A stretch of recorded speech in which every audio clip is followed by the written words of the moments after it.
What's up, everyone? It's Snoo. I'm here again with another video. This time I'd like to discuss precursors and towers as yet another one of 4 separate ways that I'm running waystones and maps purpose for completing the Atlas. I've already covered citadels, I've already covered the point A to point B, empty maps, high deliriousness to try to get value out of those. Of course, we have the major magic finding maps like the one I'm sitting on top of. I'm not going to run it today, but just kind of showing you up front what to expect in an upcoming video when we look more closely at Waystones themselves. But to get to this point, you gotta get a bunch of precursors loaded onto a bunch of nearby towers if you want to see numbers like this. At the very bottom line, this is 115% increased quantity of items found in the area, and quantity is the most valuable role, arguably, and the only place you can get a seriously high amount of it. You can't do it very well on the Waystones themselves. You can't get very much of it in the Atlas or any other source. Just the precursors. For whatever reason, you can get a high amount there, and so it does become the most important role on a breach precursor if you're farming breach. But there are other things you can do, and we'll talk a little bit more about some of the other farms, particularly ritual, when we look at some of the affixes that can roll on prefixes, and we're going to look at some other unique places in the market where you can kind of get more familiarized with all of this. And so I hope you learned something new in this video. Even if you're somebody who's well versed in the whole breach farming thing already, it's probably some tidbits of information you haven't heard of or might be insightful. Starting with the fact that you can see the range of the towers. If you simply look over all the towers, you can actually tell, and if you want to take this really seriously, let's say you got a whole bunch of excellent precursors off 20% quantity, and you want to verify that a certain map or a group of maps with really good tile sets are in range, you can actually take it extra seriously and predetermine the range of the tower before you do it, and you can kind of make better sense of strategizing all of that. But you know what? This probably doesn't work for you, because if you do this in your hideout, it doesn't work. You have to actually do it in Act 3. And by the way, it's better than just that. All the weird bugs where, you know, you get like random cutoffs in the zone in like Fog of War that shouldn't be there anymore, that doesn't occur on this spot. So if you want to get the least buggy version of your Atlas preloaded into the game, do it from the map device in the Ziggurat Refuge at the end of the campaign. So there's a quick little tidbit of information for you. One other thing that's quite interesting, again, we can just load it up here. You'll notice that these two towers are right next to each other, and they have essentially identical range. I've already loaded Delirium precursors in here because what I wanted to test for was the range of the towers depending on the level of the Waystone that was used in there. Believe it or not, I used a tier 1 Waystone in this tower and a tier 16 Waystone in this tower. And I had taken it on faith, as I'd heard rumors in the community, that the tier of the Waystone in the tower actually impacts the total range of it. But it appears not to be the case. If I look here, I mean, I don't have to get out a geometrical device here to see that this is pretty symmetrical here. I mean, I can see that the range between here is identical to the range between here, or at least it certainly looks to be that way by my eyes alone. And I think you would probably come to the same conclusion. So that might be a new bit of information. That was new to me as I began researching this today. It doesn't seem to matter if you use a high Waystone or not. Now, I still tend to use tier 16 because I have like a whole bunch of tier 16s I'm floating anyway, or probably delirious Waystones at the very least. So I'm not exactly going to run low-end Waystones. But if you're still kind of progressing and you still can't really self-sustain tier 15s and 16s, it might be a good idea to run your lowest maps here. And I think a lot of you are already doing that. Maybe you kind of didn't know anyway that there was a rumor in the community that it seems to matter a lot, the level of the Waystone.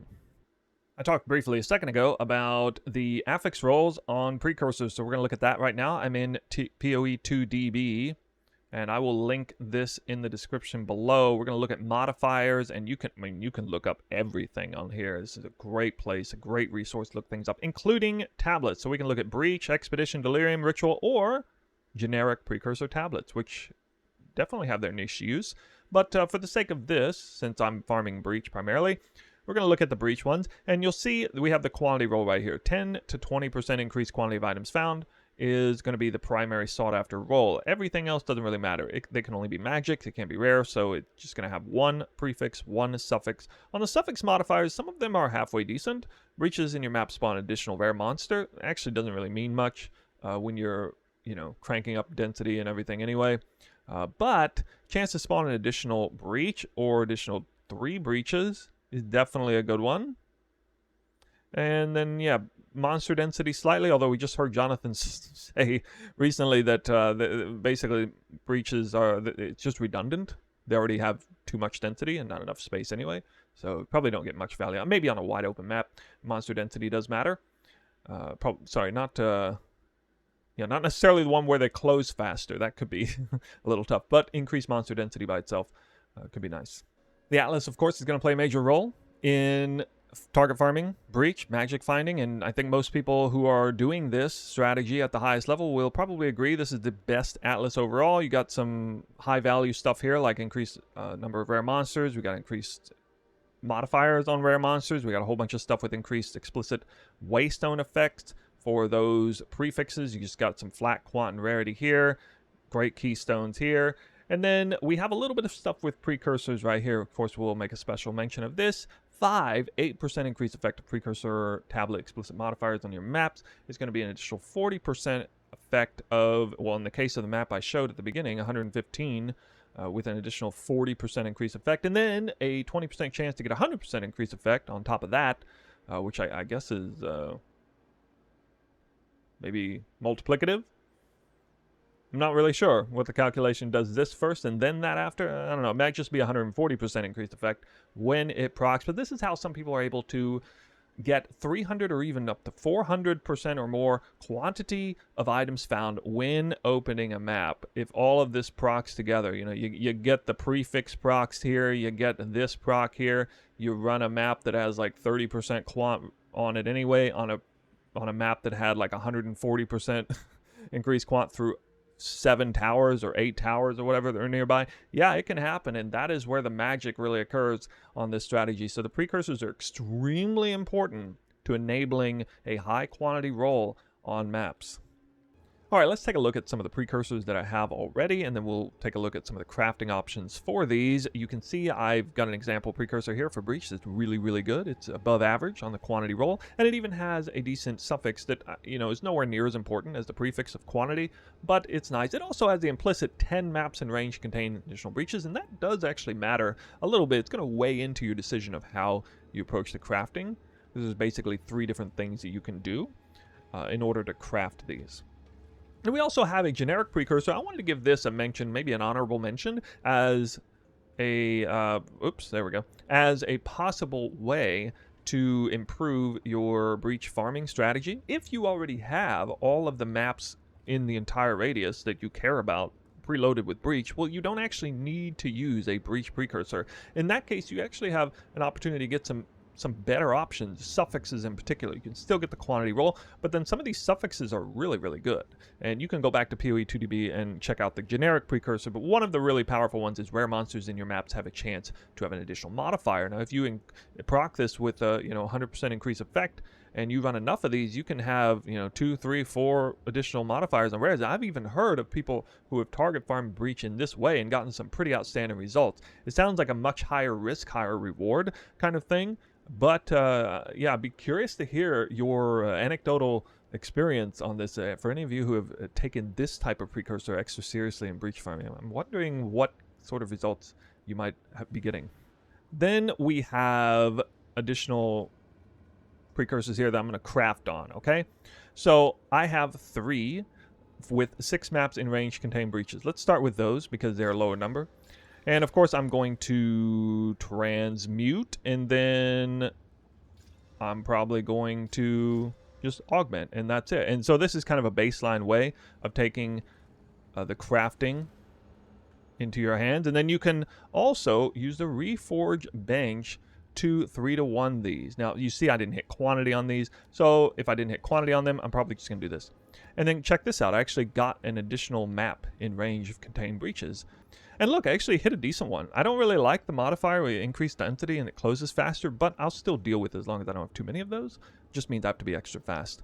Now, for one that has great implicits, and this is even more meaningful on ritual, I hit a suffix first, okay? So I hit a suffix first, and then I want to try hit a prefix for quantity of... I'm really good at this game, guys. I don't know what to say. Well, that kind of ruined the demonstration a little bit. Let me go grab another one. Okay, we'll do this 8 right here. Breaches have a chance to spawn an additional rare monster. Okay, so I'm going to hit this again, and it hit with rarity of items found. Now, I'm probably just going to set that to the side. Let's take another one. Maybe. Okay, this one already came magic, and it reaches every chance to... Okay, wow, I can't seem to hit a prefix first. So what I want to show you guys, if I can, what happens when you hit a prefix first? But I just can't seem to do it. Okay, this is a prefix first. Alright, this only has 6 maps in range, and what I wanted to express is that if you have a really, really good prefix, which means it's a better precursor to begin with, this is not a bad idea, especially if you hit a prefix first and miss quant, you have a 100% chance to try again. We'll remove a modifier. These are not a common currency, but they're worth about, I mean, I guess you can see a pretty stable market here, 6 exalts apiece. 6 exalts apiece. And so when you actually think about the price of that and how much you got to pay to buy these versus how hard it is to self-sustain versus how restrictive criteria you are, like are you doing 15% quant only? Are you doing 18% and above quant only? Depends on how you're doing it. But for me, I don't really like paying 3, 4, 5, or 6 exalts per already junk rolled breach precursors if I'm trying to, you know, somewhat self-sustain. So what I'm going to do is I'm going to actually annul and then try again. Oh yeah, it's still magic in this game, so we're just going to augment slam.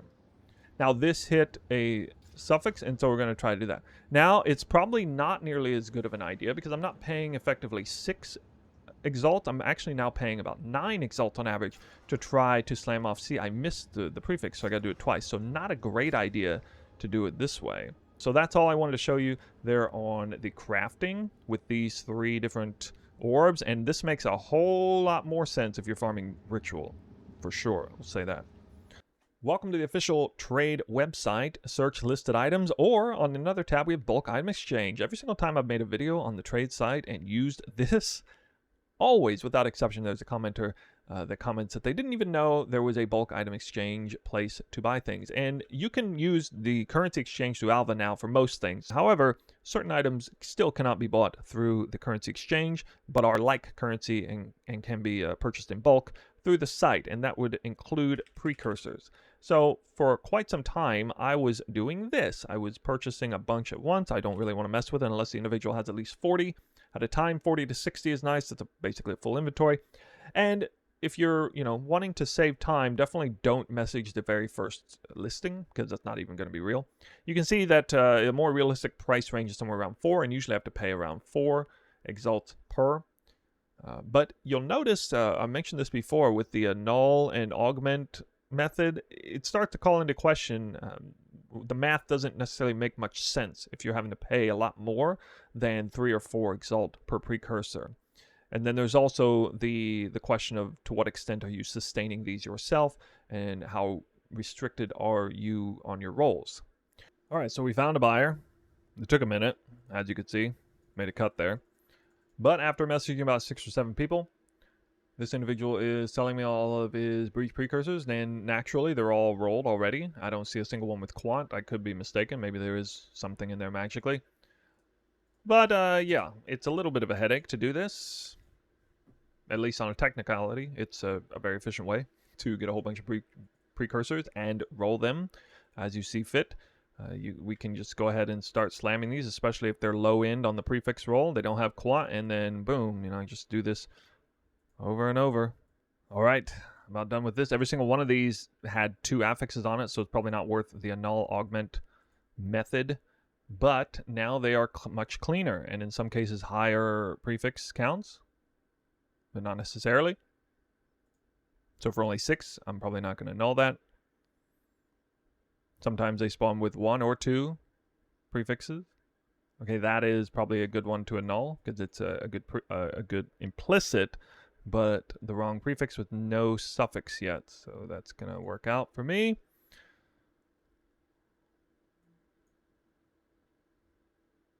Whoa. Well, bad implicit, but that's a very, very, very good prefix, and at least a useful suffix, I think. Okay, and then, you know what I would do? I would just do this again. Except maybe that, yeah. Okay. So these I might annul. Okay, well, out of all that 3 to 1ing, I only hit 1 with Quant, which is actually quite unlucky. Usually I hit like 4 or 5. At least with some range roll. But for these, again, I can do this.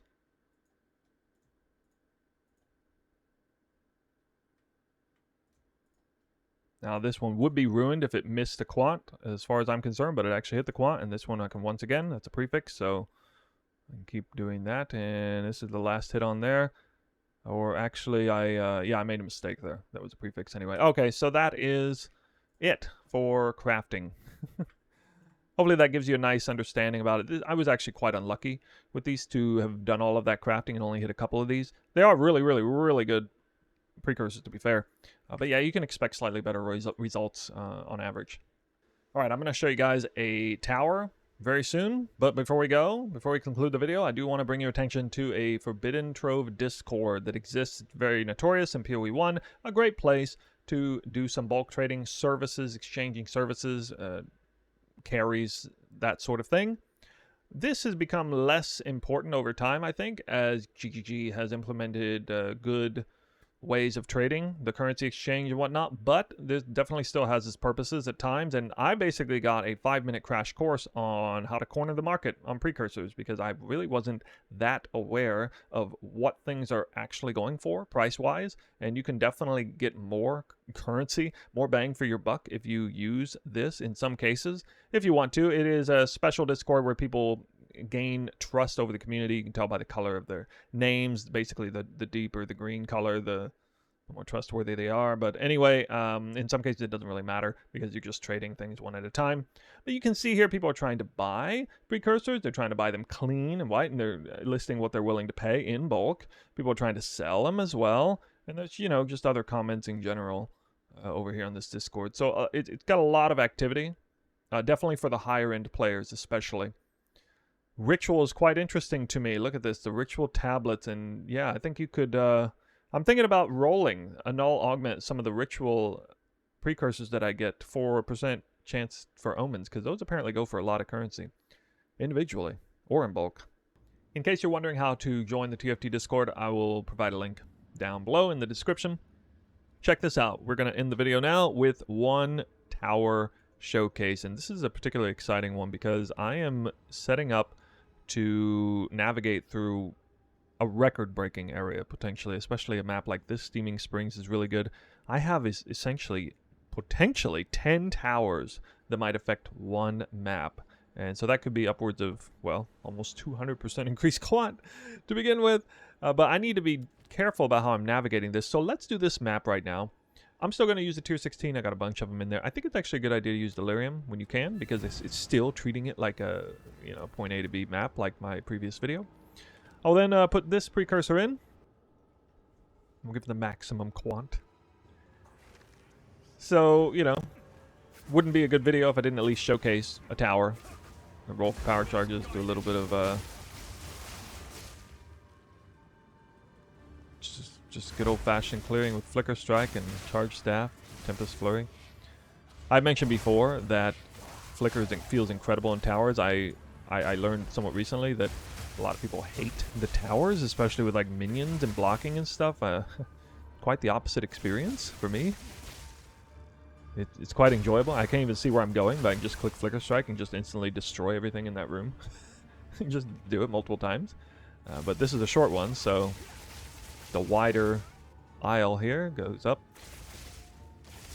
Funny thing about the corpses recently, we got information from Jonathan as well that, yeah, I was actually pretty close to right on my estimation on how Citadel spawning worked. Basically, there was just a minimum radius there was a surprisingly large radius from the start that you had to get out of, and then you would have a chance to spawn towers. Apparently, it doesn't keep scaling exponentially your chance to spawn towers or whatever, or citadels, I mean. But yeah, you have to get out of the starting zone. So for those of you, again, I feel like I should just make a PSA every single video. Get out of the starting zone if you want to find citadels. This video is not about citadels, but just a side point. Okay, now, this Sulfuric Caverns, this Steaming Spring, Hidden Grotto, Sea Beach. No S-tier maps here by the looks of it, but actually I think Steaming Springs is kind of S-tier. Blooming Field's really good. I'm going to have to be very careful about how I navigate around all of this stuff. Unfortunately, I think I'm going to have to take this path out here. I'll probably keep that Steaming Springs there.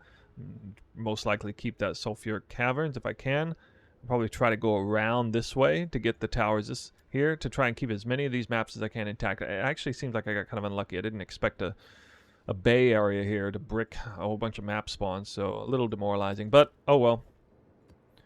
We'll get this started, and yeah, I probably will fill up all of the maps eventually, and this is a case where it might be a good idea to use a precursor like this one right here, quant and chance to spawn additional modifier per rares. I have a feeling I might use one or more of those, and they aren't even on my loot filter, so I might think about putting them back on the loot filter. Anyway, guys, that's going to be it for the video. Hopefully you learned at least a new thing or two.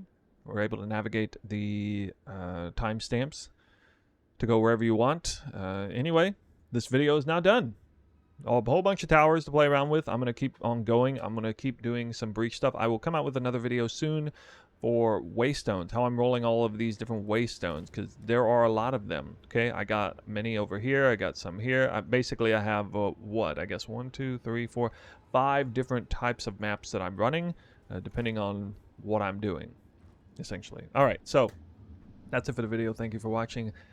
Let me know in the comment section below if you have any more questions about towers or precursors or anything else you saw in this video. That's it. I will see you next time.